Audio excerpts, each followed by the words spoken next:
Hello mga ka-wonder. Ngayon, ipasyal ko kayo dito sa lugar namin. Ito po yung Pantalan Pier dito sa amin, at dito po daong yung mga fishing boat, maliit o malaki man, sa mga hapon. Yan. Ito, gaganda ng mga nila, mga speedboat at mini yachty. Yan. At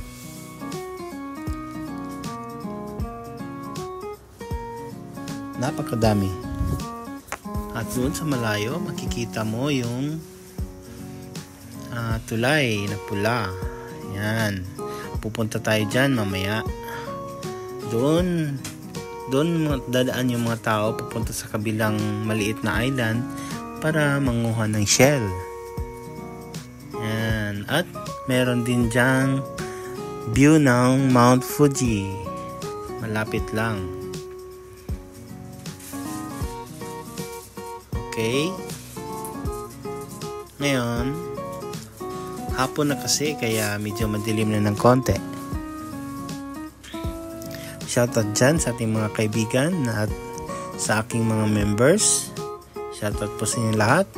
At sa mga silent viewers, marami pong salamat sa pagsubaybay sa ating mga videos. Ayan, dito mga ka-wonder. Dito yung magandang spot kung saan manood tayo ng fireworks tuwing August, buwan ng August. Ngayong taon ay gaganapin ito ng August 15. At halimbawa kung hindi maganda yung panahon o ulan ba, kinabukasan ito ay postponed ng the next day. Kung masama pa rin yung panahon, pagka kinabukasan ay tuluyan na itong ika-cancel ng City Hall. Yan, maganda dyang lugar. Dito maraming dumadayo from Tokyo at kumakain sila ng mga shells, mga talaba, yung mga itolyukan na mga seafoods. At dito rin tayo nanguha ng mga crabs, kasi maraming crabs dito mga ka-wonder. Yan. Ito naman, dito naka tali yung mga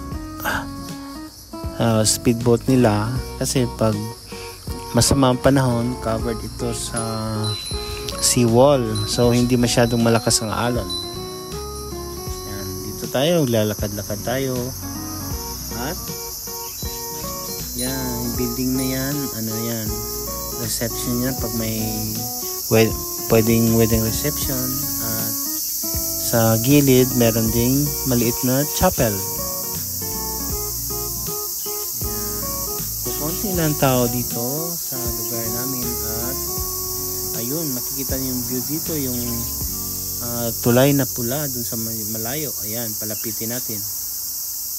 Yan, sinasadya lang yan ng government itayo para doon dumaan yung mga tao para mangunguha sila ng shell. Kaso yung shell naman hindi natural grown doon. Sadyang nilalagay lang pag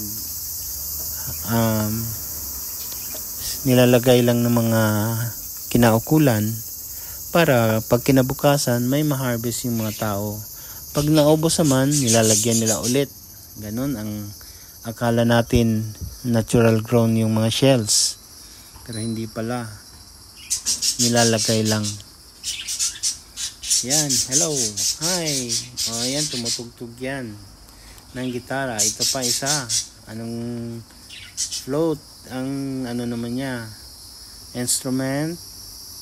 At yung isa, at ngayon, abangan nyo yung part 2 ng video natin, at ipapakita ko sa inyo kung saan tayo nangunguha ng mga shells na napaka tamis ng sabaw.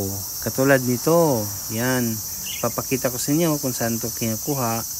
At abangan nyo mga ka-wonder. Maraming salamat sa inyong panonood. Ito ginawa natin, lalagyan natin ng tubig dagat para mailabas sila yung buhangin na nasa tiyan nila.